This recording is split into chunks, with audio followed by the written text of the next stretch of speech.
I feel so humbled by God's grace and goodness to us as a couple, and His patience to me especially. In July this year, Edmund and I celebrated our 55th wedding anniversary. But more importantly, we also celebrated 50 years of dedicating our lives to Jesus. So not only did Jesus save us as a couple, He saved our marriage. But you know, we were naive. And we thought marriage just happened. So for a number of years,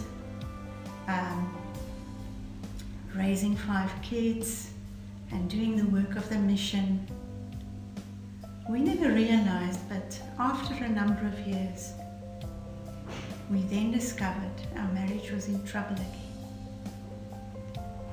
But, you know, not only is a marriage made, but a marriage can be remade by God.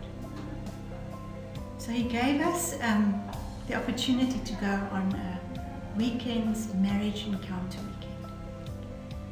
It was lovely. It wasn't full of teaching, which we had a lot of that.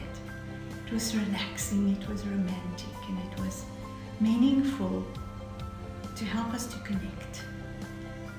And at that weekend, I discovered the gift that God had given me, which I'd never really opened. I had more or less played or handled it so that the paper was all in tatters, but I didn't know what was inside. The wonderful man that chose to love me and marry me, I didn't know him well. And from then on, I stopped having expectations. I started to discover and appreciate what God had given. And also, we both decided that it's time to build and rebuild with God's grace. We are so thankful that we started eventually to pray together and share together His Word. And you know, I love my garden. There's a little bit of an analogy.